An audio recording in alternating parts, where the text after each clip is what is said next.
하나님 말씀은 누가복음 4장 18절로 19절에 있는 말씀입니다. 우리 한음성으로 같이 봉독하겠습니다. 주의 성령이 내게 임하셨으니 이는 가난한 자에게 복음을 전하게 하시려고 내게 기름을 부으시고 나를 보내사 포로된 자에게 자유를, 눈먼 자에게 다시 보게 함을 전파하며 눌린 자를 자유롭게 하고 주의 은혜의 해를 전파하게 하려 하심이라 하였더라. 아멘. 다시 한번 기도하고 제가 말씀을 전하겠습니다.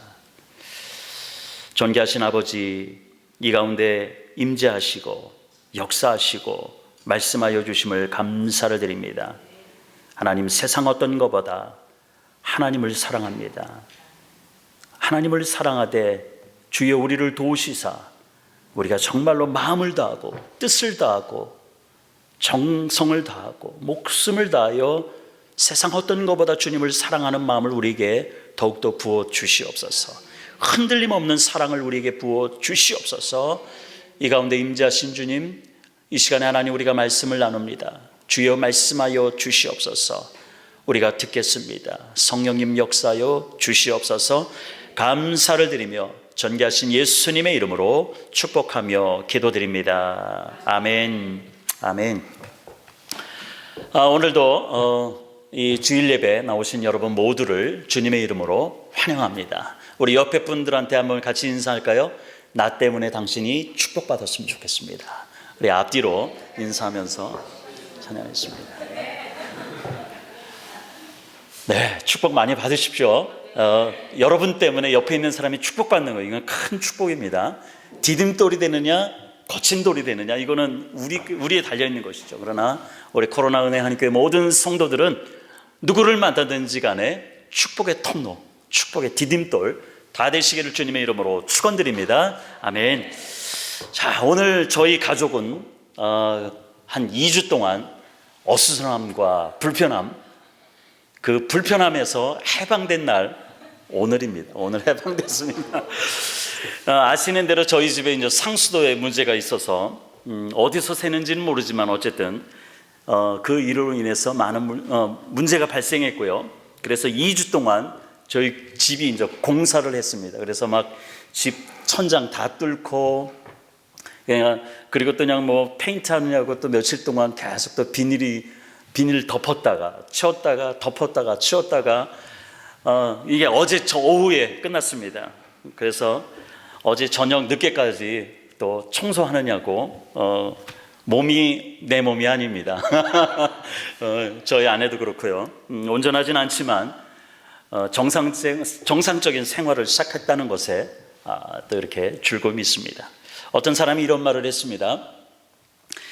끝은 새로운 것을 시작할 수 있는 상태를 만드는 것이다 라고 이야기합니다. 무슨 일이든 마무리가 되었다는 것, 끝을 보았다는 것은 새로운 시작을 기대하게 만듭니다. 반면에 마무리되지 못한 모든 것들은 우리를 고생스럽게 합니다. 이 말씀을 준비하면서 거의 한 32년 전 거의 한 33년 됐군요. 군대 생활이, 고생했던 군대 생활이 갑자기 떠오르더라고요. 그때는 저는 이제는 제대 얼마 안 남았는데 제가 그동안은 대장차, 찝차를 몰고 그렇게 운전병으로 있었는데요. 마지막 제대할 때는 트럭을 몰고 충남 쪽에 있었기 때문에 충남 해변을 이렇게 쭉 돌면서 이제 공사하는 그런 부대에서, 공병대라고 그런 부대에서 근무했었습니다. 근데 그날이 주일이었어요. 근데 비가 왔었고요. 그래서 그 충남 당진 쪽인가 그쪽에 차를 몰고 이제 방위병들 태우고 그쪽 해안 지역을 공사하기 위해서 가는데 이제 비가 아무래도 좀 내렸으니까 길들이 좀 약간 이게 흐물흐물했던 것 같아요. 연약해진 것 같아요. 그래서 트럭이 논으로 그냥 완전히 빠져버린 거예요. 흙을 따라서. 그래서 이게 뭐 비도 오고 또 이걸 어떻게 해야 되나 꺼낼 방도는 없고, 그래서 막 동네 다니면서 그때 당시에는 사람들이 참 되게 착하고 순진해가지고요.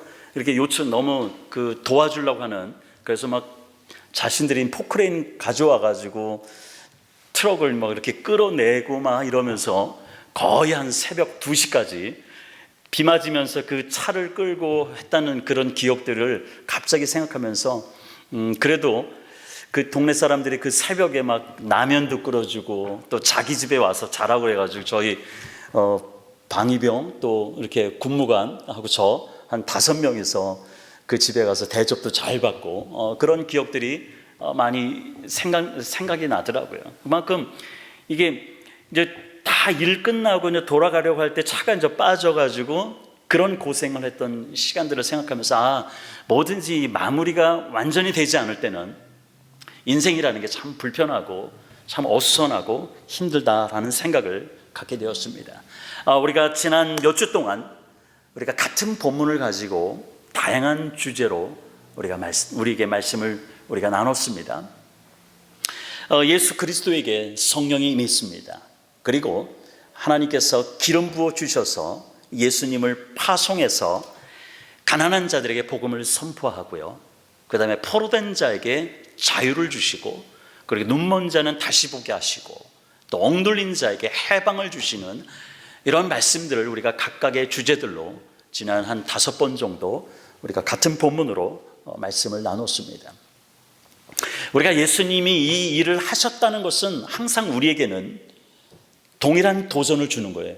예수님도 하셨기 때문에 예수님도 우리에게 말씀하셨잖아요. 너희들은 성령을 내가 보혜사 성령을 너에게 보내주면은 너희들도 나와 같은 일을 할 것이고 나보다 더 큰 일을 할 것이다 라고 우리 주님 말씀하셨죠. 결국은 예수님께서 성령이 임함으로 파송을 받아서 이 일을 하셨다는 것은 결국은 저와 여러분에게 동일한 사명을 주셨다는 것이죠. 동일한 사명을 주셨다는 것은 결국은 마무리를 해야 된다는 것이죠. 우리가 주님 앞에 언제 갈지는 모르지만은 사명을 가졌으면은 마무리하는, 끝을 보는 시점이 있다는 것이죠. 그러니까 결국은 우리가 주님이 오신 날이 언제지는 알지 못하지만 그때까지는 결국은 마무리를 해야 되는 사명이 동일하게 저와 여러분에게 주어졌다는 것이죠. 서두에도 얘기 나눴듯이 무엇인가 마무리가 됐다는 것은 새롭게 시작한다는 환경을 만든다고 그랬잖아요. 우리가 이 땅에서 우리의 사명을 다 마무리하는 날까지는 우리는 항상 뭔가 마음에 부담이 있고 마음에 또 어수선하기도 하고 내가 이것을 어떻게 감당해 나갈 것인가에 대한 불편함들도 있겠죠. 그러나 우리가 이 모든 사명을 마치는 날, 그 끝은 바로 주님이 다시 오시는 날이겠죠. 주님이 다시 오신 날은 어떤가요? 우리의 사명이 끝나는 날은 새롭게 시작하는 날이잖아요. 그것은 바로 하나님과 함께 천국에서 우리는 영원한 생명을 누리며 새롭게 사는 그 날이라고 하는 것이죠. 우리는 그 날을 바라보면서 오늘도 우리에게 맡겨진 사명들을 끝까지 감당해야 될 줄로 믿습니다. 자, 우리 주님도 이 땅에 옴으로 말미암아 내가 이런 사역들을 하게 될 것이다라고 예수님은 선언하시고, 이제 오늘 본문을 가지고 제가 이제 말씀을 나눌 때 오늘 본문은 19절입니다. 이 19절 말씀, 즉 주의 은혜의 해를 전파하게 하려 하심이라. 이것이 오늘 이 본문을 가지고 우리가 그동안 나눴던 말씀의 마무리를 하려고 합니다. 결국은 예수님이 이 땅에서 하는 그 사역의 마무리가 어떤 것인지를 우리에게 말씀하고 있습니다. 19절의 말씀대로 주의 은혜의 해를 선포하는 것이다 라고 말씀합니다. 즉 주님의 은혜의 해를 선포하는 것, 이것이 바로 예수님께서 이 땅에서 마무리하기를 원하시는 말씀인 것입니다. 여기서 은혜의 해는 구약 성경에서는 이런 표현으로 기록되어 있습니다. 희년이라고 하는 것이죠. 레위기서 25장 10절에 보니까 이렇게 기록하고 있습니다. 너희는 50년째 해를 거룩하게 하여 그 땅에 있는 모든 주민을 위하여 자유를 공포하라. 이 해는 너에게 희년이니 너희는 각각 자기의 소유지로 돌아가며 각각 자기의 가족에게로 돌아갈지며 라고 말씀하고 있습니다. 이 희년이라는 말, 이것은 히브리 말로 요벨이라고 하는 단어인데요, 이것은 뿔 나팔 소리라는 뜻이 있습니다. 즉 나팔을 불어서 자유의 기쁨을 선포하는 해라고 해서 이런 이름이 불려진 것입니다. 50년째 해 되는 해에 이스라엘 땅에 사는 모든 백성에게 자유를 선포하라고 말씀합니다. 이것이 희년입니다.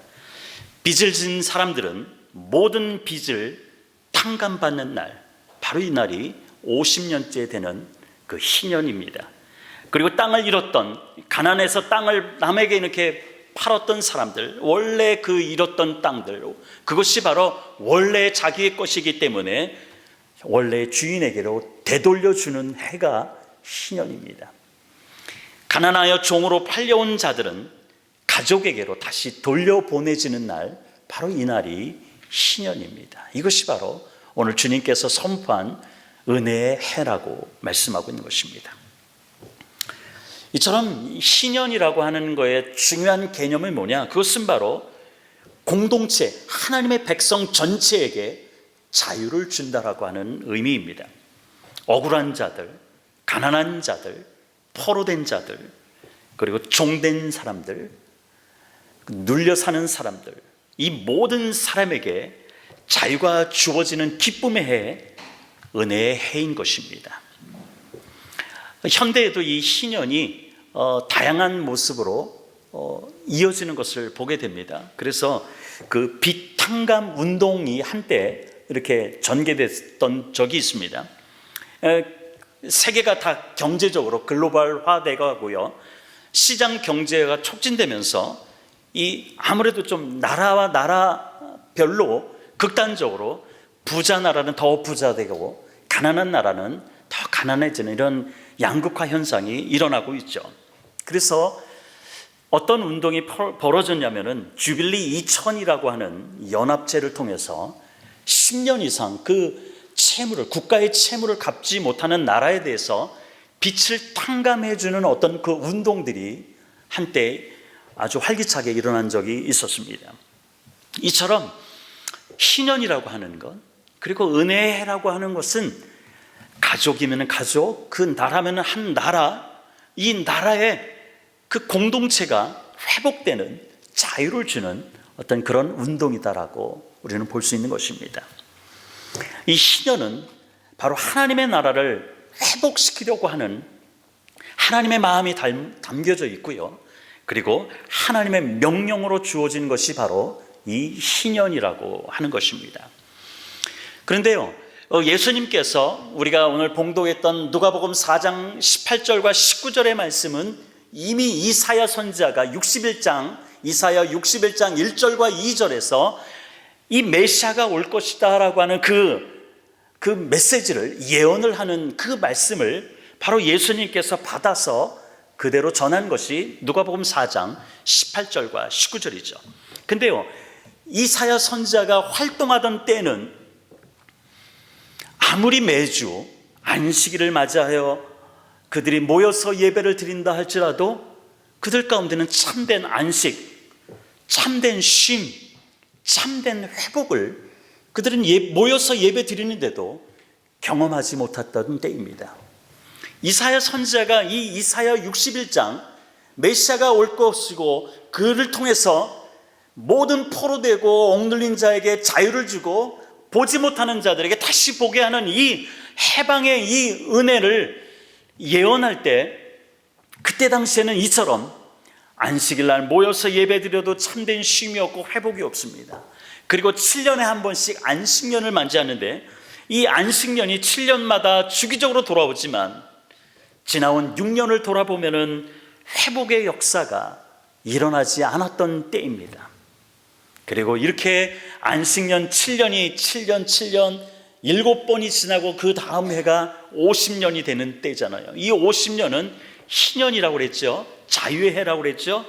이 50년에 한 번씩 얻는 이 희년이 돌아옵니다. 그럼에도 불구하고 노예가 해방되지 않고요, 노예가 해방돼서 가족에게로 되돌려 보내지도 않고, 토지를 잃었던 사람들 원래의 주인에게로 되돌려지지 않는 그런 때에 이사야 선지자가 이 이사야 61장을 예언했다라고 하는 것입니다.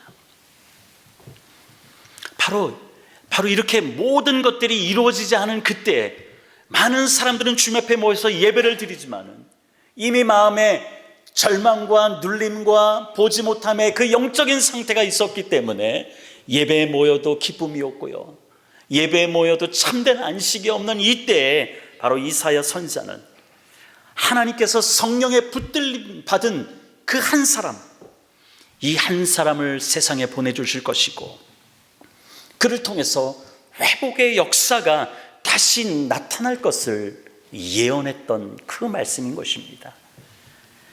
바로 이 예언의 말씀을 받아서 우리 주님께서 이제 세례 요한으로부터 그 세례를 받고 또 40일 금식 기도를 마친 다음에 본격적으로 당신의 사역을 이루어갈 때 이 말씀을 선포하신 거죠. 즉 이사야 선지자가 이 말씀을 기록할 때 당시에도 이루어지지 않았고, 그리고 이사야 선지자가 예언하고 예수님이 오시기까지 거의 700년 동안 아무 일도 일어나지 않고 해방도 없고 눌린 사람은 계속 눌려 살고 또 잃은 사람들은 계속 잃은 상태에 살아가는 바로 이때에 예수님께서 바로 이 이사야 선지자의 이 글을 읽고 예수님께서 선포하셨던 것입니다. 그리고 누가복음 4장 21절에 예수님은 이렇게 말씀하시죠. 이에 예수께서 그들에게 말씀하시되 이 글이 오늘 너희 귀에 응하였느니라. 즉 하나님이 특별한 관심을 가지고 이스라엘 백성들 가운데 이 희년 은혜의 해를 선포했음에도 불구하고 전혀 이루어지지 않았던 그 일들이 이제 예수님께서 오셔서 말씀을 선포하며 지금 내 말을 듣고 있는 너희들 모두가 다 이제는 그 들린 대로 다 이루어질 것이다 라고 우리 주님 말씀하고 있는 것입니다. 700년 전에 이사야가 선지자가 예언했던 말씀은 예언이죠. 그리고 약속이죠. 언젠가 성령의 붙들림 받은 그 한 사람을 하나님께서 보내주실 것이다 라고 하는 그 예언의 말씀인데 이제 예수님께서 오심으로 이것은 더 이상 약속이 아닙니다. 이제부터는 현실로 저희들 가운데, 우리 가운데, 저와 여러분의 삶 가운데 나타났다라고 하는 것이죠. 예수 그리스도로 말미암아 하나님의 은혜의 해가 우리 모두에게 이미 임했다라고 하는 것입니다. 할렐루야. 우리가 예수님을 만남으로 그 오랜 세월 동안 이루어지지 않았던 하나님의 특별한 사랑의 표현임에도 불구하고 명령임에도 불구하고 이루어지지 않았던, 아무도 지키지 않았던 이것, 그래서 이 땅을 살면서도 늘 눌리고 압박받고 포로받고 영적으로 눈이 멀어서 아무것도 보지 못하는 그들에게 우리 주님 나타나셔서 저와 여러분에게 해방을 선포하시고요, 다시 주님의 일을 볼 수 있는 영적인 눈을 갖게 한 그 일이 바로 예수 그리스도를 통해서 이루어졌다라고 하는 것입니다. 바로 저와 여러분의 삶 가운데 우리 주님이 오셔서 우리에게 그 해방을 주신 줄 믿습니다.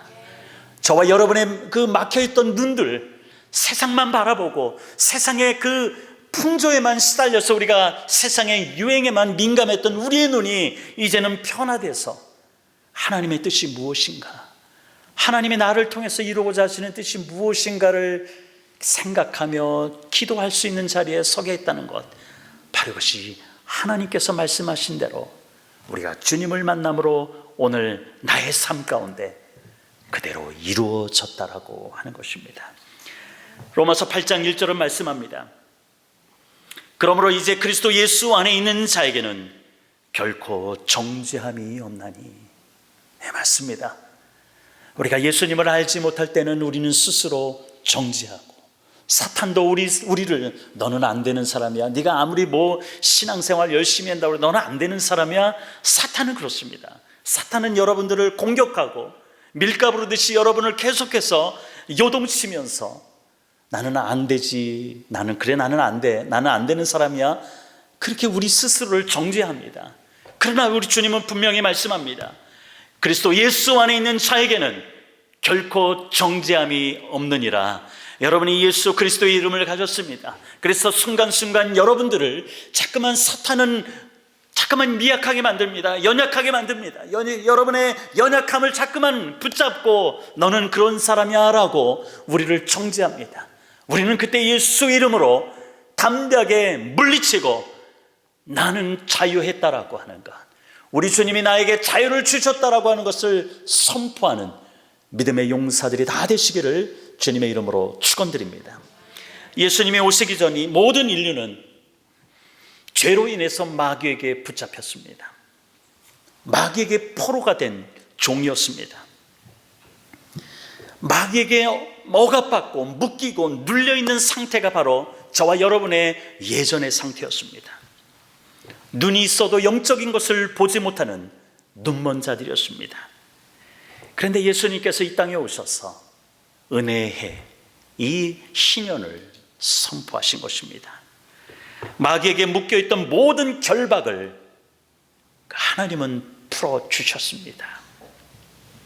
그래서 이것을 우리는 복음이라고 말하는 것입니다. 지금도 예수 그리스도 안으로 들어온 모든 자들에게 이 복음은 역사하십니다. 여러분이 어디 있든지 간에, 여러분의 연약하든, 여러분이 정말로 남들과 비교해서 부족한 것이 많고 내세울 것이 없는 자라 할지라도 이미 여러분 안에 계신 그 주님께서 오늘도 여러분을 통해서 하나님께서는 힘을 더하여 주시고요, 준비시켜 주셔서 마침내 저와 여러분을 통해서 하나님은 놀라운 일을 행하실 줄로 믿습니다. 우리 교회에 그 미션 스테이먼이 있습니다. 저희가 비전 선언문을 우리가 함께 교회를 개척하면서 했던 것이 있는데요. 그게 뭐냐면은 새 사람, 새 교회, 새 역사를 위하여입니다. 즉 예수 그리스도 안에 우리는 새로운 피조물들이 되었습니다. 새 사람이 된 거죠. 우리가 새 사람이 됐을 때 하나님께서는 그 새 사람을 통해서 새로운 교회를 이루어 가시는 것이죠. 교회라고 하는 것은 이렇게 건물로서의 교회를 얘기하는 때도 있지만은, 그러나 예수 그리스도를 구주로 고백하는 자들의 모임, 바로 이것을 또한 교회라고 이야기를 합니다. 즉 주님으로 인해서 우리가 새 사람 되고 우리가 자유함을 얻은 저와 여러분들이 모여서 새 교회를 이루고요, 그리고 이 땅을 하나님께 영광 돌리는 나라로 만들기 위하여, 이 땅을 주님의 품에 안기는 그날을 위하여 우리는 새 역사를 준비하면서, 우리가 지금은 부족하고 연약하지만은 그 꿈을 갖고 있습니다. 그 꿈은 결코 내가 이루는 것은 아닐 것입니다. 우리 스스로가 이루는 것은 아닐 것입니다. 오직 성령께서 역사하시고 성령께서 우리를 포기하지 않는 이상 그 일들은 반드시 이루어지는 줄 믿고 우리가 믿음으로 한 발짝 한 발짝 나아가시기를 주님의 이름으로 축원드립니다. 영적으로 소경되었던 저와 여러분을 이제 다시 한번 우리가 주님께서 보게 하셨고요, 그리고 우리가 눌렸던 모든 자리에서 우리를 자유케 하셨고요, 우리가 때로는 육신의 질병에 눌려 살죠. 늘 힘들고 기도하고, 우리가 오늘 또 민태용 집사님 오늘 아침에 연락 와셔서 어저께 음식을 잘못 드셨는지 이게 몸이 안 좋으셔가지고 오늘 못 나오시게 됐다라고 아침에 연락을 주셔가지고 제가 또 전화로 기도를 해드렸습니다. 이처럼 육신의 질병에 우리가 눌려 살기도 하고요, 세상의 논리에 우리가 눌려 살기도 하고요, 또한 두려움에 눌리고 억압받는 것에 눌리고 또 우울감에 눌리고, 바로 이런 모든 사람들이 자유함을 누리게 될 것임을 주님께서 우리에게 허락하셨고 반드시 이루어 주실 것입니다. 하나님의 은혜의 해가 오늘 이루어졌다라고 하는 주님의 메시지처럼 저와 여러분은 매일매일의 삶을 통해서 은혜의 해를 누리라고 하는 것입니다. 주님이 이루었다라고 말씀하시는 것은 결코 저와 여러분의 매일매일의 삶 가운데 하나님이 선포하셨던 그 은혜의 해, 그 신년, 이것을 누리며 살라라고 하는 것입니다. 예수님의 이름의 권세로 마귀의 모든 묶임과 눌림을 향해서 우리로 하여금 선포하라라고 말씀하고 있는 것입니다. 이것이 바로 하나님의 자녀된 권세입니다. 여러분, 물질에 눌리십니까? 매일 주님 앞에 선포하십시오. 여러분, 질병에 눌리십니까? 매일 주님 앞에 예수의 이름으로 선포하십시오. 여러분이 예수의 이름으로 선포하는 그곳에 하나님의 놀라운 역사가 있을 것이고, 여러분의 회복이 있을 것이고, 여러분의 모든 질병이 치료함을 받는 놀라운 역사가 일어날 줄로 믿습니다. 이 믿음으로 사는 것이 참 중요한 거예요. 그래서 바로 이 권세를 우리에게 주셨기 때문에 예수 이름으로 선포하는 것, 눌려 사지 말고 억압받지 말고 세상에 마귀의 억압받는 것이 아니라 예수 이름으로 자유함을 선포하며 나가는 바로 그러한 자가 저와 여러분이라고 하는 것을 늘 기억하시길 바랍니다. 우리를 누르는 모든 것이 있든지 간에 나사렛 예수 그리스도의 이름으로, 나사렛 예수 이름으로 선포하시길 바랍니다. 믿음대로 됩니다. 믿음대로 될지어다. 믿음대로 될지어다. 하나님이 우리에게 허락하시고 그 권세를 주셨기 때문에 우리가 믿음으로 선포하고 나갈 때 우리 주변의 상황은 결코 변화되지 않는 것들이 많지만, 그러나 우리는 믿음으로 나갈 수 있는 것입니다. 우리가 담대함으로 나갈 수 있는 것임을 기억하시길 바랍니다. 히브리서 10장 39절은 우리에게 말씀하고 있습니다. 우리가 한 음성으로 같이 읽을까요? 시작. 우리는 뒤로 물러가 멸망할 자가 아니요 오직 영혼을 구원함의 이름은 믿음을 가진 자니라. 아멘. 네, 맞습니다. 하나님의 그 은혜를 선포하신 이후로 저와 여러분은, 주님 안에 있는 저와 여러분들은, 우리는 뒤로 물러나가서 우리가 멸망할 자가 아니라, 심륜에 빠질 자가 아니라 오직 영혼을 구원함에 이르는 믿음을 가진 자라고 하는 것을 여러분 분명히 기억하시길 바랍니다. 우리는 그 믿음을 가져서 이 땅에서 눌리고 억압받는 모든 사람들, 건강에, 그 육체의 질병에 눌려있는 모든 사람들, 물질에 눌려있는 모든 사람들에게 바로 이 은혜의 해를 선포하는 믿음의 사람들이 되어야 될 줄로 믿습니다. 그래서 믿음으로 나갈 때 두려워하지 마시고, 항상 우리를 약하게 만드는 세상에 많은 궤변들이 있죠. 그러나 우리를 무너뜨릴 수 있는 것은 우리에게 없다는 것이죠. 왜요? 우리를 무너뜨릴 수 없는 강력한 무기, 그 무기가 우리에게 있다라고 하는 것이죠. 어떠한 장벽도, 어떠한 질병도 무너뜨리는 강력한 무기가 저와 여러분에게 있는 것입니다. 고린도후서 10장 4절은 우리에게 얘기합니다.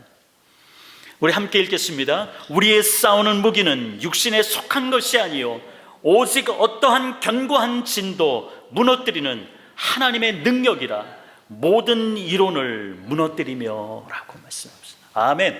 예, 세상에는 많은 이론들이 있습니다.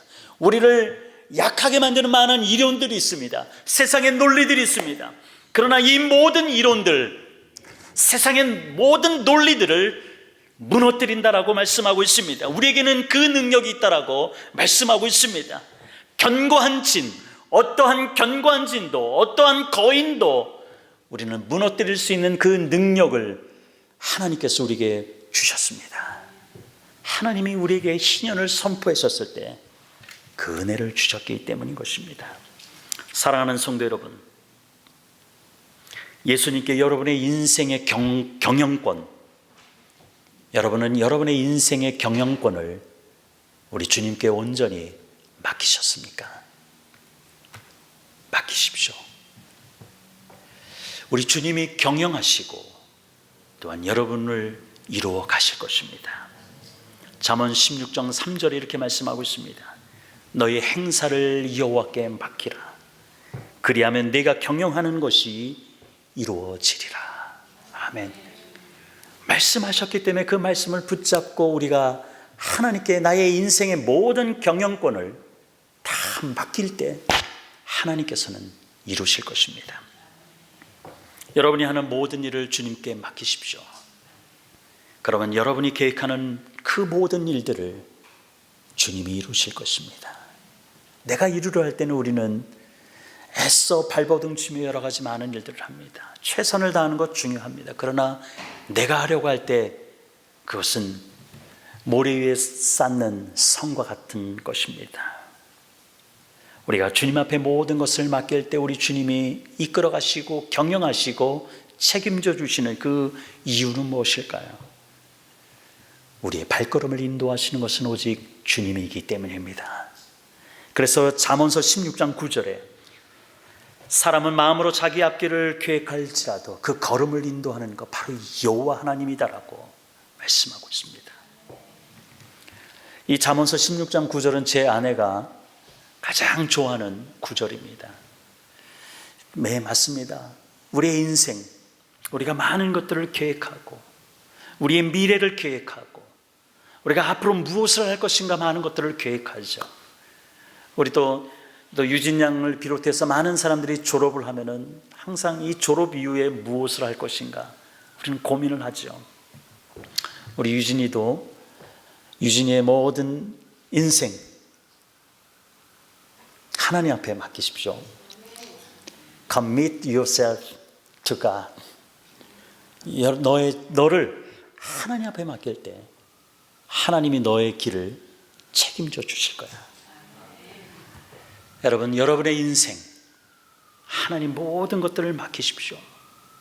그럴 때 하나님이 여러분을 책임져 주시고 여러분이 원하는 것보다 더 풍성한 것으로 이루실 것입니다.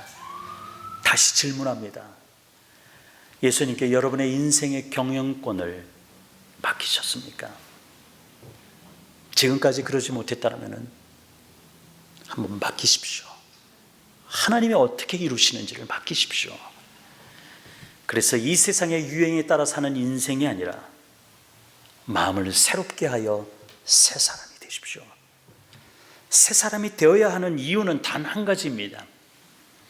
그래야지만 하나님의 뜻을 분별할 수 있기 때문입니다. 무엇이 하나님의 선하시고 무엇이 하나님이 기뻐하시고 무엇이 하나님의 완전하신 뜻인지 분별할 수 있기 때문입니다. 새 사람이 될 때 우리는 하나님의 그 은혜의 해, 그것을 우리는 이 땅에서 마음껏 누리며 살게 될 것입니다.